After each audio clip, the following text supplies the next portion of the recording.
ഒരുപാട് നാളത്തെ തൻ്റെ പരിശ്രമത്തിൽ നിന്നും ബൾബ് കണ്ടുപിടിച്ച എഡിസൺ തൻ്റെ പരീക്ഷണശാലയിൽ നിന്നും ഒരു ദിവസം പുറത്തേക്ക് വന്നു.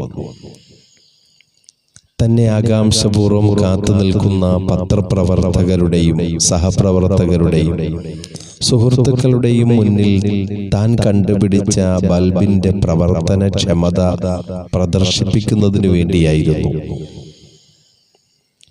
ആകാംക്ഷപൂർവ്വം കാത്തുനിന്ന ജനക്കൂട്ടത്തിന് മുന്നിൽ അദ്ദേഹം കടന്നു വന്നിട്ട് തൻ്റെ അസിസ്റ്റന്റിന്റെ കയ്യിലേക്ക് താൻ കണ്ടുപിടിച്ച ബൾബിനെ കൊടുത്തു.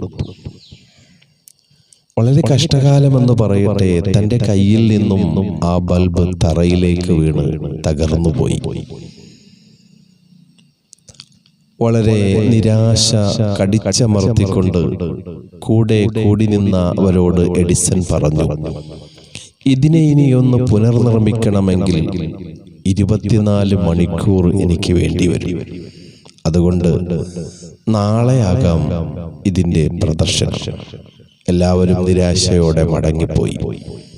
പിറ്റേ ദിവസവും എഡിസൺ കണ്ടുപിടിച്ച ഈ ഒരു ബൾബിന്റെ പ്രവർത്തനക്ഷമത കാണുവാൻ ആകാംക്ഷപൂർവ്വം അവരെല്ലാവരും ഒരുമിച്ച് കൂടി. അന്നും എഡിസൺ തൻ്റെ പരീക്ഷണശാലയിൽ നിന്നും പുറത്തേക്ക് വന്നു. ചുറ്റും കൂടി നിന്ന ആൾക്കാരുടെ ഇടയിൽ നിന്നും തൻ്റെ അസിസ്റ്റന്റിനെ തിരയുകയാണ്. ഒരു മൂലയിലേക്ക് മാറി നിൽക്കുന്നതായ അസിസ്റ്റന്റിനെ താൻ അടുത്തേക്ക് വിളിച്ചു വരുത്തി.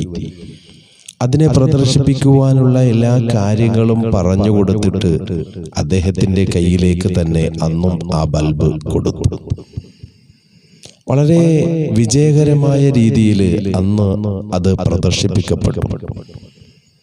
പ്രദർശനങ്ങളെല്ലാം കഴിഞ്ഞതിന് ശേഷം ഒരു പത്രപ്രവർത്തകൻ എഡിസനോട് ചോദിച്ചു, ഇന്നും നിങ്ങൾക്ക് ആ ബൾബ് അദ്ദേഹത്തിന്റെ കയ്യിലേക്ക് കൊടുക്കാൻ എന്താണ് ധൈര്യം വന്നത്?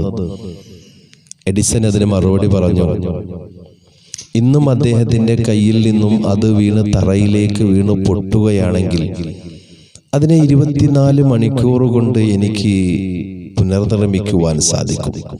പക്ഷേ എന്റെ പ്രവൃത്തി കാരണമായി അദ്ദേഹത്തിന് നഷ്ടപ്പെട്ടു പോയ ആ ഒരു ആത്മവിശ്വാസം, അത് 24 വർഷമെടുത്താലും ഒരുപക്ഷെ തിരിച്ചു പിടിക്കുവാൻ സാധിക്കില്ല. അതാണ് നാം മറ്റുള്ളവരോട് ഇടപെടുമ്പോൾ, സഹകരിക്കുമ്പോൾ വളരെ സൗമ്യമായ രീതിയിൽ സാഹചര്യങ്ങൾ മനസ്സിലാക്കിക്കൊണ്ട് ക്രിയാത്മകമായി അവരോട് നമുക്ക് ഇടപെടാൻ സാധിക്കേണ്ടതുണ്ട്. നെഗറ്റീവ് ചിന്തകളിൽ നിന്നും അതുപോലെ നിഷ്ക്രിയമായ സ്വഭാവങ്ങളിൽ നിന്നും നമുക്കും നമ്മളിലൂടെ മറ്റുള്ളവർക്കും മാറി നിൽക്കുവാൻ സാധിച്ചാൽ അത് നമ്മുടെ വ്യക്തിവികാസത്തിന് ഏറ്റവും ഉതകുന്നതാണ്.